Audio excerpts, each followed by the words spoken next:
एक वृद्ध बुजुर्ग एक बगीचे में बैठे हुए थे। बहुत निराश थे, उदास थे। कुछ बच्चे वहां पे आए, देखा इनके चेहरे पर इतनी उदासी है, इतना गम है। उनके पास और पूछा कि आप इतने उदास क्यों? किस बात का गम है आपको? हम तो इतने खुश हैं, उछल रहे हैं, कूद रहे हैं, बगीचे में सब खेलने के लिए आए हैं। बगीचे में आनंद के लिए आते हैं, जहां सभी आनंदित हैं। इस बगीचे में प्रसन्न हैं, हम भी आनंद में खेल रहे हैं। आपके चेहरे पर इतनी उदासी क्यों? इतना गम क्यों है? बहुत बुजुर्ग हो गए थे, चेहरों पर झुर्रियां पड़ गई थी। तो उस वृद्ध ने बहुत प्यार से उन बच्चों की तरफ देखा और कहा कि जब मैं तुम्हारी उम्र का था, तब मुझे लगता था कि मैं बड़ा होकर पूरी दुनिया बदल दूंगा, पूरे विश्व को बदलूंगा, पूरे विश्व को सुंदर बनाऊंगा, पूरे जग को बदल दूंगा। लेकिन जब मैं थोड़ा और बड़ा हुआ तो मुझे लगा कि नहीं, दुनिया ज्यादा बड़ी हो गई है, मैं अपने देश को बदलूंगा। और थोड़ा बड़ा हुआ तो लगा नहीं, देश भी ज्यादा बड़ा हो गया, मैं अपने राज्य को बदलूंगा। और बड़ा हुआ तो लगा नहीं, राज्य भी नहीं बदला जा रहा है, डिस्ट्रिक्ट को बदलूंगा, फिर शहर को बदलूंगा। लेकिन शहर भी नहीं बदला गया, मोहल्ले को बदलूंगा, परिवार को बदलूंगा। जैसे जैसे मेरी उम्र बढ़ती जा रही थी, मेरा दायरा संकुचित होता जा रहा था, क्योंकि कोई बदल ही नहीं रहा था। आज मैं इस बगीचे में बैठकर सोच रहा हूं कि काश मैंने ये सोचा होता कि पहले मैं खुद को बदलूंगा। मैंने ये सोचा था कि मैं दुनिया को बदलूंगा, दुनिया तो बदली नहीं, देश तो बदला नहीं, राज्य तो बदला नहीं, कोई नहीं बदला। आज मैं ये सोच रहा हूं, काश मैंने खुद को बदला होता तो मेरे परिवर्तन को देख करके मेरा परिवार बदलता, मेरे परिवार के परिवर्तन को देखकर उसका प्रभाव शायद मोहल्ले पर पड़ता, शहर पर पड़ता, और धीरे धीरे ये परिवर्तन की बयार संभवतः विश्व तक पहुंचती। इसलिए मैं दुखी, और मैं तुम्हें ये हृदय से कहना चाहता हूं, अपने अनुभव से कहना चाहता हूं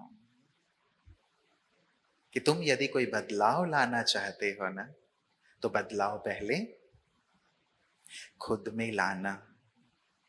क्योंकि जब तक खुद को नहीं बदलेंगे, जग को नहीं बदल सकते।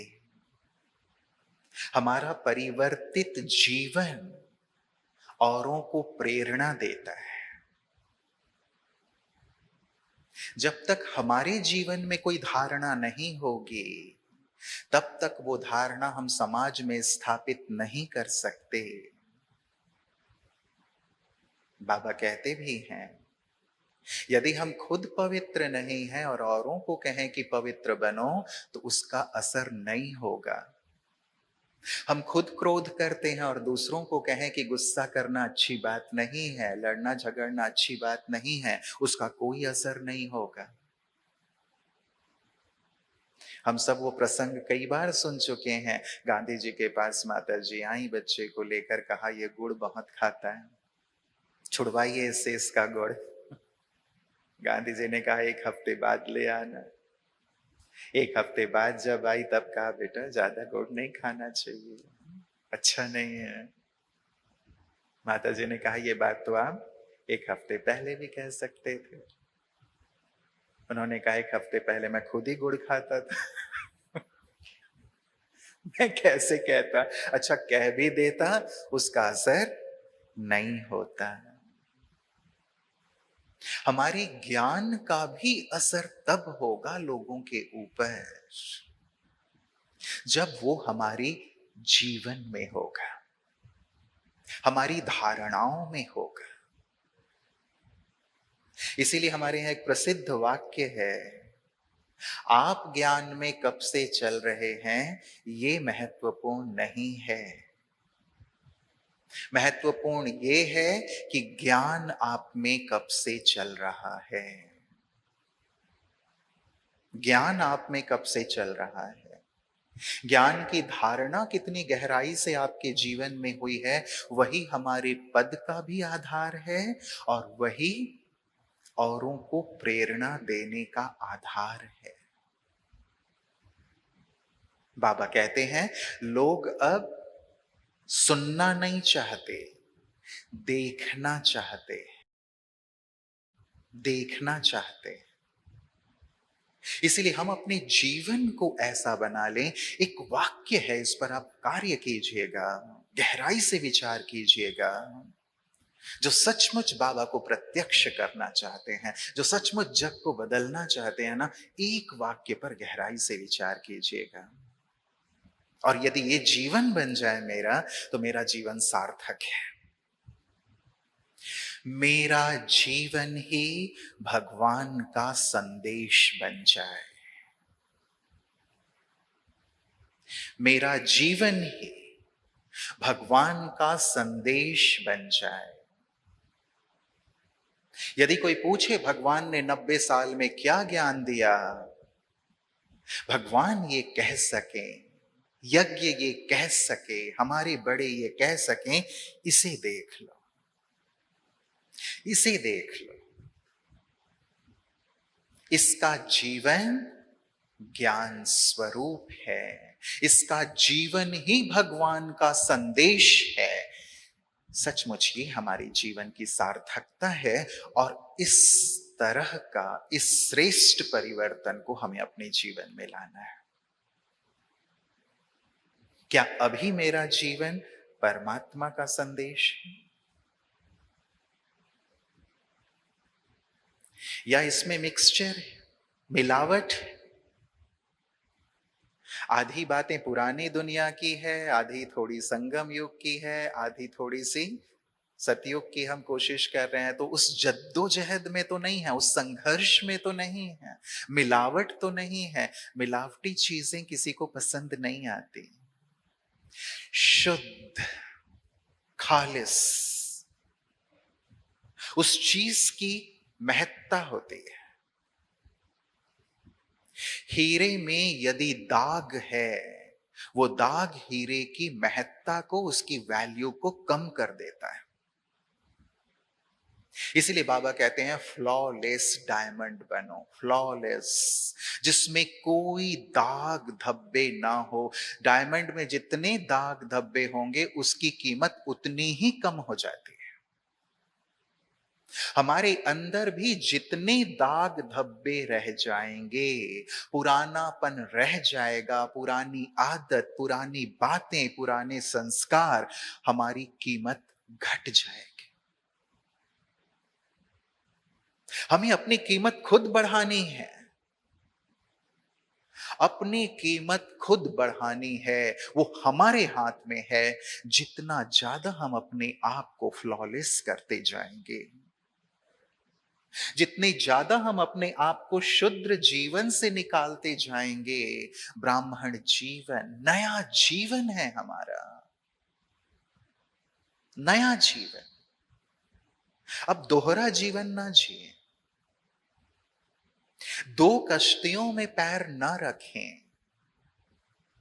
दो नाव में यदि पैर रहता है तो क्या स्थिति होगी? बैलेंस रखना अलग चीज है, लेकिन दो नाव में पैर रखना अलग चीज है।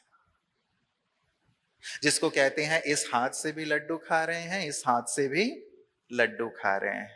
थोड़ा पुरानी दुनिया का भी रस ले रहे हैं और संगम का भी रस लेना चाहते हैं। दोनों साथ साथ नहीं हो सकते। भक्ति में भी कहा जाता है, प्रेम की गली बहुत सकरी है, या तो काम रहेगा या राम रहेंगे। चुन लें इस भट्टी से, चुन लें। ब्राह्मण जीवन, शुद्ध जीवन, पवित्र जीवन, श्रेष्ठ जीवन, भगवान के साथ का जीवन, आनंद का जीवन, मौज का जीवन, या करोड़ों लोगों की तरह शुद्रता से भरा हुआ जीवन। उसका अंश भी है तो भी तो कहे जाएंगे शुद्र है ना। शुद्रता नहीं, शुद्र जीवन को हमने छोड़ दिया। ये मेरा नया जीवन है, नया जीवन, नया संस्कार, नया संसार, नया संस्कार।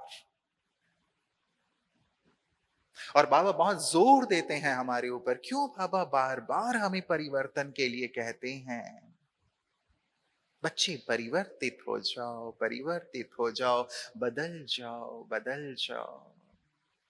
क्यों बाबा इतना परिवर्तन के लिए जोर देते हैं? क्योंकि हम ही सृष्टि के पूर्वज हैं, आधार हैं। आधार मूर्त आत्मा, उद्धार मूर्त आत्मा है, पूर्वज हैं, कल्प वृक्ष की जड़ हैं। इस बात को गहराई से रियलाइज करके जाएं इस भट्टे से। मैं इस चैतन्य कल्प वृक्ष की जड़ हूं, और जड़ में जो चीजें डाली जाती है ना, वही चीज पूरे वृक्ष में जाता है। मैं चैतन्य जड़ हूं, जो मेरे संस्कार होंगे वही संस्कार पूरे वृक्ष में जा रहे हैं। यदि मेरे अंदर आलस्य है, अलबेलापन है, अपवित्रता है, गंदगी है, नेगेटिविटी है, वो केवल मेरी आदत नहीं है, मेरे संस्कार नहीं है, मुझ तक सीमित नहीं है, वो पूरे कल्प वृक्ष में जा रहा है। How responsible you are. आप कितने जिम्मेवार हैं। क्या इस जिम्मेवारी का एहसास हमें, कि मैं जो सोच रहा हूं, जो मेरी आदतें हैं, जो मेरे संस्कार हैं, वही संस्कारों के वाइब्रेशन लाखों करोड़ों लोगों को प्रभावित कर रहे हैं। जिसको बाबा ने कभी कहा, क्योंकि तुम्हारे अंदर बेहद का वैराग्य नहीं है, इसीलिए विश्व की आत्माओं में भी वैराग्य उत्पन्न नहीं हो रहा है। क्योंकि तुम्हारे परिवर्तन की गति धीमी है, इसीलिए विश्व की आत्माओं की परिवर्तन में भी धीमी गति है। तुम आधार हो। और एक बार तो बाबा ने यह कहा कि संसार में जो दुख है उसके कारण तुम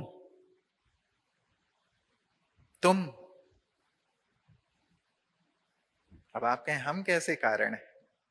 वो तो अपने कर्मों के दोषी खुद हैं, बाबा हमें क्यों कह रहे हैं? तुम कारण हो संसार में जो दुख है। क्यों? क्योंकि मास्टर दुख हरता सुख करता तुम। कौन कौन है मास्टर दुख हरता सुख करता? यहां बैठे हुए जरा हाथ उठाएं। सभी है ना? Thank you. क्या हम इस स्टेज पर आ गए हैं? सतत क्या हम लोगों के दुख हर रहे हैं, सुख दे रहे हैं, या खुद ही अपनी परेशानियों से दुखी हैं, अपने संस्कारों से दुखी हैं, लोगों की बातों से दुखी हैं, परिस्थितियों से दुखी हैं? यदि मैं खुद दुखी हूं तो मैं औरों के दुख कैसे हरूंगा? यदि मैं खुद दलदल में हूं तो मैं औरों को दलदल से कैसे निकालूंगा? यदि मेरे हाथ खुद ही बंधन से बंधे हुए हैं, मैं कैसे दूसरों के बंधन खोलूंगा? भट्टी में ये रियलाइज करके जाए। इसीलिए कहा, हम बदलेंगे, जग बदलेगा। क्यों बाबा इतना परिश्रम हम पे कर रहे हैं?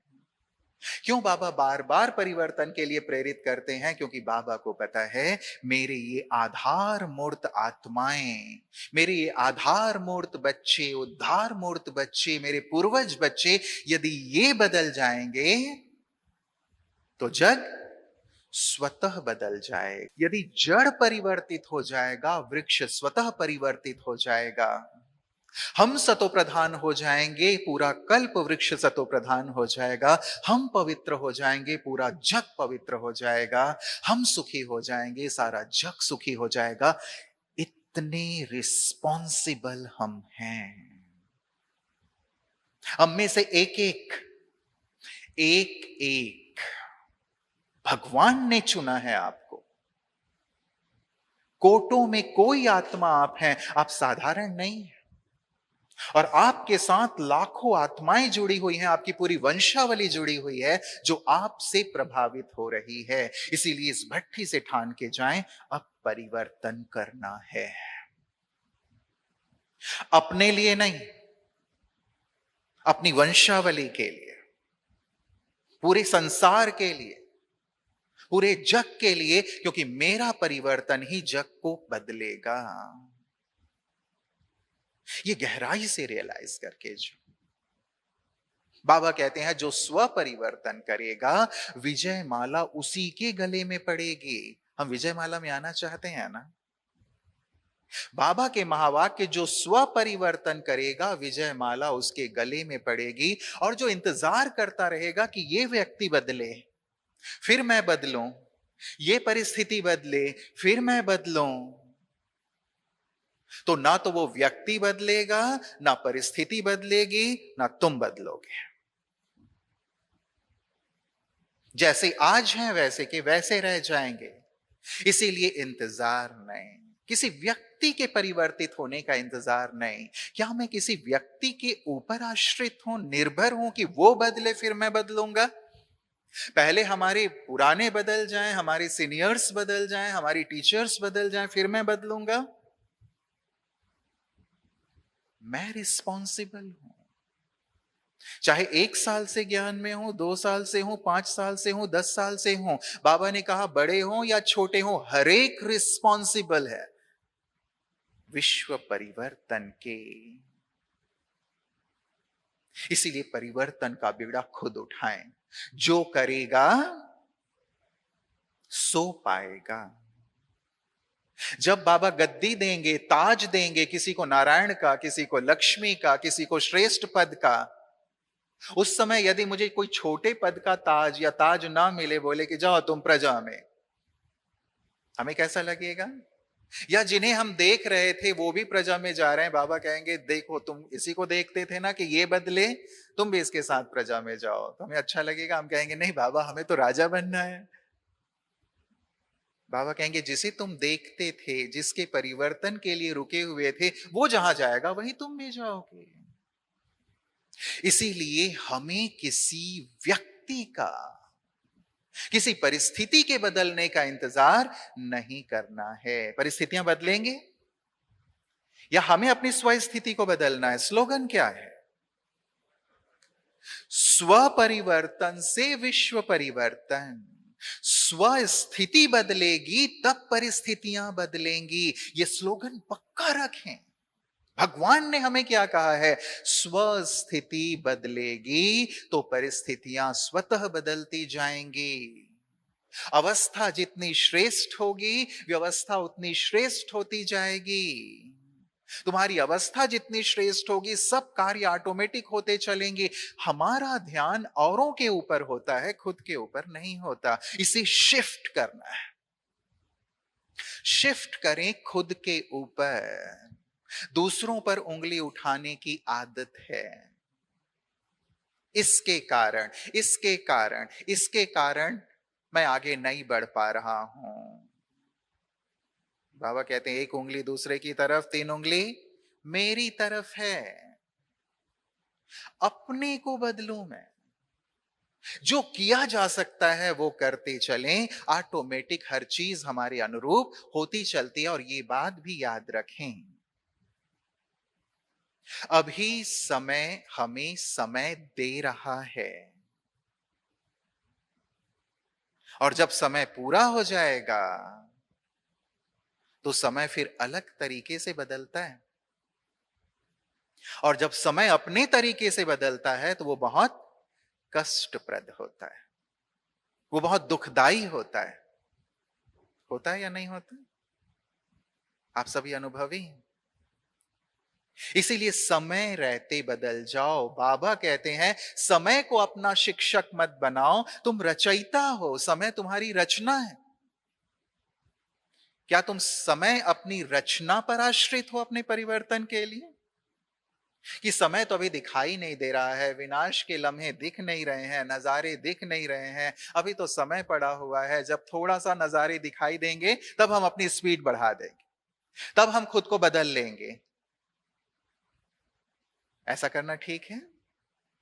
और बाबा क्या कहते हैं, यदि समय तुम्हें बदलेगा तो मार्क्स तो समय को मिल जाएगा।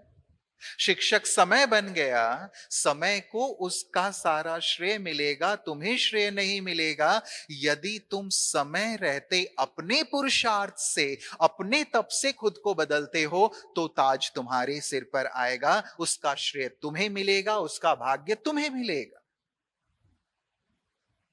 तो जब बदलना ही है, मैं हमेशा अपने आप से पूछता, जब बदलना ही है, बदलना है ना, या जैसे हैं वैसे ही जाएंगे सतयुग में, जैसे हैं वैसे ही अपने घर परम धाम जाएंगे?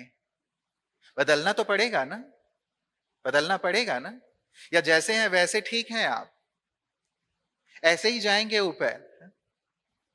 गीत गाते हैं ना, लागा चुनरी में दाग,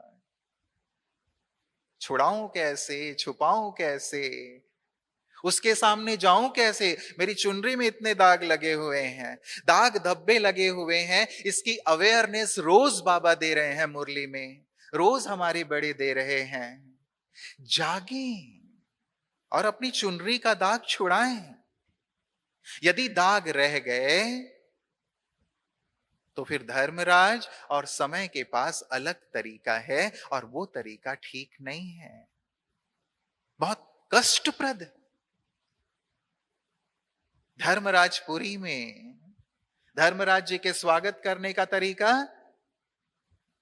अलग है। यहां हमारी दीदियां पुष्प गुच्छों से स्वागत करती हैं, तिलक से स्वागत करती हैं, और धर्मराज जी स्वागत करेंगे, आइए श्रीमान, हाँ, ये गरम गरम तेल का कढ़ाई है, भाई साहब को वहां ले जाइए, है ना। इधर पानी उबल रहा है, आप पानी में इनको डाला जाए, हाँ? इधर आग जल रही है, इनको आग की भट्टी में डाला जाए, ये है स्वागत। हम ऐसा स्वागत कराना चाहते हैं। क्यों नहीं बदल रहे हैं? क्यों? पता है ना, बदलना तो है, बदलना पड़ेगा। यदि मैं नहीं बदलूंगा, समय मार के हमें बदलेगा। बाबा कई बार कहते हैं ना, कोई चाहे या ना चाहे मैं मार पीट के सबको ले जाऊंगा, तुम्हारे पुराने शरीरों को जला के मैं तुमको साथ लेके जाऊंगा। बाबा जब अपनी उस महाकाल के स्वरूप में होते हैं तो सत्य बोल देते हैं। अभी वो प्रेम के सागर हैं, तो प्रेम से बदल जाओ, इंतजार मत करो। जितना जल्दी जो खुद को बदल लेगा वो उतना ही ऊंच पद का अधिकारी बनेगा। बाबा के महावाक्य, जैसे समय तीव्र गति से जा रहा है, तुम संस्कार परिवर्तन में भी तीव्रता लाओ। समय कितनी तीव्र गति से जा रहा है ना, क्या उतनी ही तीव्र गति से हम अपने आप को बदल रहे हैं, अपने संस्कारों को बदल रहे हैं, अपने पुरानेपन को बदल रहे हैं? बाबा कहते हैं तुम प्रकृति को दासी बनाने वाले हो, अपने संस्कारों को दास नहीं बना सकते। मेरे संस्कार दास हों या संस्कारों का मैं दास बनूं, बाबा ने कहा जितने लंबे समय के संस्कार परिवर्तन के अभ्यासी होंगे, जितने लंबे काल के स्वराज्य अधिकारी के संस्कारधारी होंगे, उतने लंबे काल का विश्व राज्य मिलेगा। सीधा सीधा हिसाब है। कोई ये क्लेम नहीं कर सकता बाबा के आगे कि बाबा मुझे कम पद क्यों, मैं तो इतने लंबे समय से ज्ञान में हूं। सीधा सीधा इक्वेशन, जितने लंबे काल का आपका तीव्र पुरुषार्थ, जितने लंबे काल का आपका परिवर्तन, जितने लंबे काल के स्वराज्य अधिकारी, उतने लंबे काल के विश्व राज्य अधिकारी। बनना क्या है? विश्व राज्य अधिकारी बनना है ना। इसलिए संस्कार परिवर्तन में देर ना करें। अब भी स्लोगन बना लें अपना, एक स्लोगन लेकर के जाएं इस भट्टी से, परिवर्तन में आज, अभी, इसी वक्त। आज अभी इसी वक्त जो परिवर्तन लाना है, जो श्रेष्ठ संकल्प मुझे उत्पन्न हो रहे हैं पुरुषार्थ के लिए, सेवाओं के लिए, आज अभी इसी वक्त, इसी वक्त। क्योंकि जैसे जैसे वक्त बीतता है, संकल्प उठा इस भट्टी से कि नहीं अब मुझे बदलना है, सुंदर परिवर्तन लाना है, पुरानेपन को छोड़ना है। जैसे संकल्प उठा तुरंत वो करने के लिए एक्शन में आ जाएं, क्योंकि जैसे जैसे वक्त बीतता जाता है वो संकल्प भी सतो प्रधान से रजो फिर तमो होता जाता है। एक भाई मंदिर में गए थे, देर से पहुंचे, आरती में सबसे पीछे खड़े हुए थे, पुजारी जी आरती कर रहे थे। संकल्प आया उसे, आज मैं भगवान की आरती में 500 रुपए चढ़ाऊंगा। आरती पूरी हुई, अब पंडित जी आरती लेकर के आगे बढ़ रहे थे तो संकल्प आया 500 थोड़ा ज्यादा हो गया, 300 चढ़ाऊंगा। पंडित जी और आगे आए, 300 नहीं, थोड़ा वो भी ज्यादा हो गया, मैं 200 चढ़ाऊंगा, 100 चढ़ाऊंगा, 50 चढ़ाऊंगा, 25 चढ़ाऊंगा, 5 चढ़ाऊंगा। आरती उसके आते आते संकल्प बदलता जा रहा है। और जब पंडित जी उसके पास पहुंचे तो 500 चढ़ाने वाला व्यक्ति उसमें से 50 रुपए उठा लिया।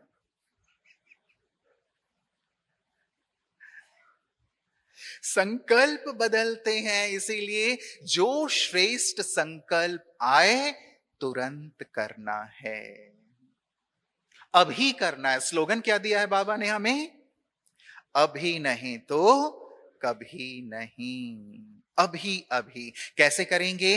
संस्कार बदलने हैं यदि हमें, श्रेष्ठ संस्कार धारण करने हैं, श्रेष्ठ लक्ष्य, श्रेष्ठ लक्ष्य हमेशा मेरे सामने हो। मुझे क्या बनना है, क्या बनने के लिए मैं बाबा के पास आया हूं, कहां मुझे पहुंचना है, लक्ष्य क्या है। ब्रह्मा बाबा हमेशा अपनी जेब में लक्ष्मी नारायण का फोटो रखा करते थे। अज्ञान काल में बाबा हर एक बच्चे का मस्त उनको सजा करके सतयुगी ड्रेस पहना करके फोटो खिंचवाया करते थे। एक वर्तमान का फोटो और एक भविष्य का फोटो। कहते थे बच्चे इस फोटो को देखते रहो, इसे अपने साथ रखो, लक्ष्य देखते रहो। लक्ष्य है दिव्य गुणधारी देवता बनने का। कितना बना हूं, कितने दिव्य गुण मेरे अंदर आए हैं, कितना मैं देवत्व धारण कर चुका हूं, और कौन सी बात देवत्व से मुझे दूर करने वाली है, उससे दूर होते चलो। लक्ष्य है महान, संपन्न, संपूर्ण बनने का, फरिश्ता बनने का, देवता बनने का। तो अपने पुरानेपन को मैं दूर करता जाऊं। देख लें कोई पुरानापन तो नहीं है। क्या देवताओं में आलस्य होगा, देवताओं में अलबेलापन होगा, देवताओं में ईर्ष्या होगी, गुस्सा होगा, काम का कोई अंश होगा? नहीं, तो मेरे अंदर नहीं होना है। नो, जो मेरे श्रेष्ठ लक्ष्य के मार्ग में बाधक है, स्वामी विवेकानंद जी कहा करते थे, जो भी चीज मेरे श्रेष्ठ लक्ष्य के मार्ग में बाधक है उसे विष की भांति त्याग दो, विष की भांति त्याग दो। ये सारे पुराने संस्कार लिस्ट बना लीजिए, सूक्ष्म में कौन सी आदतें हैं जो मुझे देवत्व से दूर कर रही है, जो मुझे तीव्र पुरुषार्थ नहीं करने दे रही है, मुझे बाप समान नहीं बनने दे रही है, संपूर्ण नहीं बनने दे रही है। उन सभी को विष की भांति मुझे त्यागते चलना है, क्योंकि मेरा लक्ष्य महान है। एक सुंदर सा स्लोगन आदरणीय सूर्यभाई जी ने मधुबन में लगवाया हुआ है, कई सेंटर्स पे भी वो लगे हुए हैं, आप उस पर भी चिंतन करना। अपने लक्ष्य को इतना ऊंचा कर दो, अपने लक्ष्य को इतना महान बना दो कि व्यर्थ के लिए समय ही ना बचे। व्यर्थ संस्कारों में, व्यर्थ संकल्पों में, व्यर्थ बातों में वही लोग रहते हैं जिनके जीवन का श्रेष्ठ लक्ष्य नहीं है। श्रेष्ठ लक्ष्यधारी बन। श्रेष्ठ लक्ष्य, मुझे व्यर्थ से संपूर्ण मुक्त होना है। श्रेष्ठ लक्ष्य, मुझे बाप समान बनना है। श्रेष्ठ लक्ष्य, मुझे बाबा की आशाओं को पूर्ण करना है। श्रेष्ठ लक्ष्य, भगवान की एक एक आज्ञा को मुझे अपने जीवन में उतार लेना है। ये लक्ष्य हो मेरे जीवन का। देवता बनना वो फाइनल लक्ष्य है, फरिश्ता बनना वो भी एक लक्ष्य फाइनल है, लेकिन उससे पहले ये छोटे छोटे लक्ष्य। कहा जाता है अपना लक्ष्य हमेशा स्मार्ट बनाओ। स्मार्ट, स्पेसिफिक हो मेरा लक्ष्य, मेजरेबल हो, अटेनेबल हो, रियलिस्टिक हो एंड टाइम बाउंड। मैं कब तक अपने लक्ष्य को प्राप्त कर लूंगा? यदि 1 साल के बाद मैं अपने आप को देखूं तो कैसा मैं खुद को देखना चाहता हूं? क्या हमने कभी इस विषय पर विचार किया है? यदि 3 साल के बाद मैं खुद को देखना चाहूं तो मैं खुद को कैसा देखना चाहूंगा? कहां देखना चाहूंगा? किस रूप में देखना चाहूंगा? क्या हमने कभी इस विषय पर विचार किया है? यह है लक्ष्य। 1 साल के बाद मैं खुद को कैसा देखूंगा, देखना चाहूंगा, कहां देखना चाहूंगा, इस पर विचार करें, यह लक्ष्य बनाएं। हमारे हफ्ते का लक्ष्य हो, महीने का लक्ष्य हो, वर्ष का लक्ष्य हो, 3 साल के बाद, यद्यपि समय का कोई भरोसा नहीं, लेकिन फिर भी अपना ऐसा लक्ष्य बनाएं, क्योंकि समय बीतता जा रहा है, हाथ में रखे हुए धूल की तरफ फिसलता जा रहा है। ऐसा ना हो उसी वृद्ध की तरह जहां से हमने शुरुआत की थी कि ये कर लेता तो अच्छा होता, मैंने दूसरों को देखने में समय बिता दिया, दूसरों के चिंतन में समय बिता दिया, संसार के पीछे भागने में समय बिता दिया, औरों से कंपटीशन करने में, औरों की कंप्लेन करने में अपना समय बिता दिया। जिन चीजों के पीछे भाग रहे हैं, थोड़ी देर रुकें और पूछ लें, क्या वो चीजें साथ चलेंगी? क्या वो चीजें मेरे पूरे कल्प को उज्जवल करने वाली हैं? पैसा जरूरी है, लेकिन पैसे के पीछे ही भागते रहना, संबंध जरूरी है लेकिन संबंधों के पीछे ही लगे रहना, संसार में निभाना जरूरी है लेकिन संसार में ही उलझे रहना, क्या ये बुद्धिमानी है? लक्ष्य, लक्ष्य 1 साल के बाद, 3 साल के बाद कैसा देखना चाहता हूं, आज ही विचार कीजिएगा गहराई से इस पर। जिसने ये कर लिया ना, परिवर्तन शुरू हो जाता है, परिवर्तन शुरू हो जाता है। और जिसने लिखित में अपना लक्ष्य बनाया है, आज बाबा कह रहे थे अपनी संपूर्णता का एक चित्र बना लो। आप अपनी संपूर्णता का एक चित्र बनाओ, कैसा है मेरा संपूर्ण स्वरूप, देखें उसे, कितना डिफरेंस है अभी, कब तक मैं यहां तक पहुंच जाऊंगा।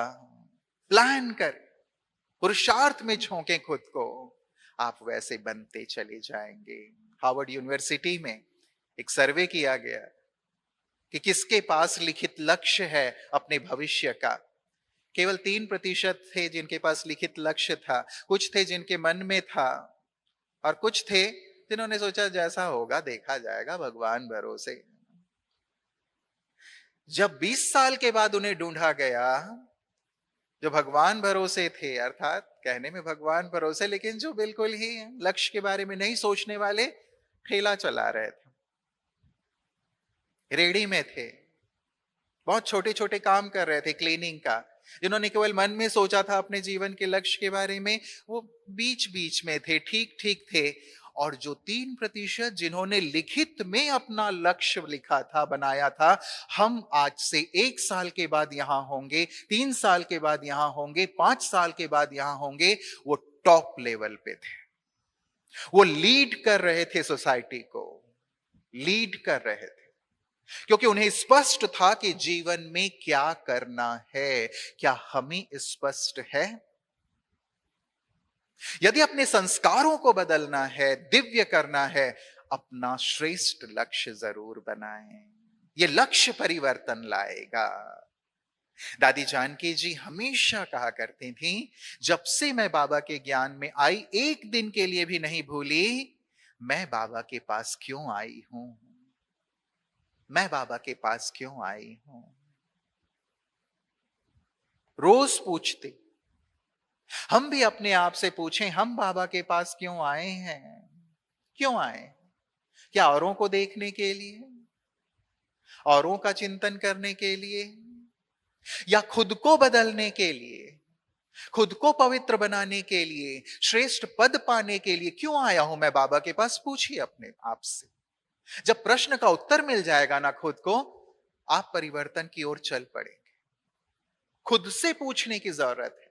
ऐसा ना हो आए थे हरि भजन को, ओटन लगे कपास। आए थे कुछ और करने, करने कुछ और लगे, ये ना हो। श्रेष्ठ लक्ष्य, श्रेष्ठ लक्ष्य, मुझे अपने संस्कारों को बदलना है, संस्कारों को दिव्य बनाना है, मुझे शिखर की ओर चलना है, अपने जीवन को भगवान का संदेश बनाना है। मुझे देखें तो भगवान दिखाई दे, ये मेरे जीवन का ध्येय हो। भगवान की एक एक शिक्षा मेरे जीवन से दिखाई दे। ये यदि हमने लक्ष्य बना लिया, आप देखें जीवन कैसे दिव्य होता जाता है, कैसे पवित्र होता जाता है, कैसे श्रेष्ठता की ओर हम बढ़ते चलते हैं।